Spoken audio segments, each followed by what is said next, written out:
First, I want us to know that it is absolutely possible to have sibling relationships that are partnership based, where you see your needs as being met and you see your siblings' needs as being met, and you're happy for both. That is what we're striving toward. The way that we'll get there is through these steps. And what we should be thinking about is that there's two relationships happening. There's our parent, P for parent. There's the parent relationship with all of the kids, kid and kid. And then there is the kids' relationship to each other. And this also goes this way, this way, this way, right? And then there's the kids' relationship with their parents. You might see, all the time that your kids get along better when you're not in the room, right? So what we're going to be talking about is how can the parent impact your kids' relationship to each other? So we're not talking about getting in the middle of kids' fight, but we are talking about how can you as the parent impact your kids' relationship to each other through your relationship to each of your kids.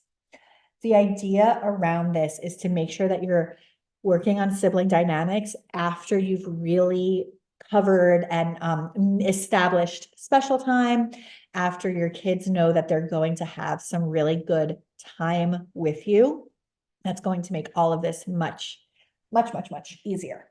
So the first step in kind of restoring and encouraging strong sibling relationships is the skill of acknowledging their feelings.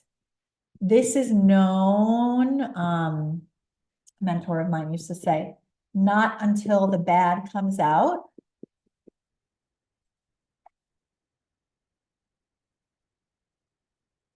Not until the bad comes out can the good go in. Not until the bad comes out can the good go in. Just making sure you can see this. So how does that apply to us? We know we're going to use the example of your partner getting a new spouse, right? Let's say your partner gets a new spouse and they bring them in and they're like, hey, look, in my case, I have a husband and I'm with the wife. And so, hey, look, I brought you a new wife. Aren't you happy? You've been saying that you want someone to play with more at home. And so I got you this new wife and she's going to wear your clothes and she's going to, be so cute and so new and everyone's going to be obsessed with her because she's the new person around. And I expect you to play with her and be really nice to her because she's new here. So you have to kind of respect that she needs a little bit more of my attention. I personally, I'm not going to stand for that, right? I'm going to fight back and be like, what are you talking about? I don't want this new person here. If I say, I don't want this new person here, and my husband says, hey, don't say that. That's not how we talk to each other. I'm going to feel like I don't have a place here. If my husband says something like, I love you both the same. This new wife is not taking away from my love for you at all. I love you the same. I'm not going to feel better because I actually want to be loved more or the right amount for me. I don't care about the same here. I want to be loved. And so what I need in that moment of a new wife coming home to live with us is I need for my husband to be like, oh, this is hard for you, huh? What do you want to do about it? The first thing we can do is fantasy. Your kid comes up to you and they're like, oh, my little sister took my toy again. She's always doing that. I can't stand it. You might be like, what do you want to do to her? Let it come out. Let it come out. Let it come out. Let it come out. Not until the bad comes out can the good go in. Let it come out. What do you want to do to her? I want to take her head and I want to smash it against the wall. And your reaction, my reaction too, as a teacher was sometimes like, whoa, that's intense, kid. Like, chill out. We're not going to do that. We're talking about what we might do. We're not acting on it. And so you could say, what do you wish? What do you wish you could do? I know we won't really do it, but tell me about what you wish you could do. You might give them and so that's like kind of fantasy through talking. Really let that feeling come out. Let them express it fully so that then they could go back and have that nice relationship with their sibling. This works. This really works. The next way that you might do is you might give them a creative outlet. You might say,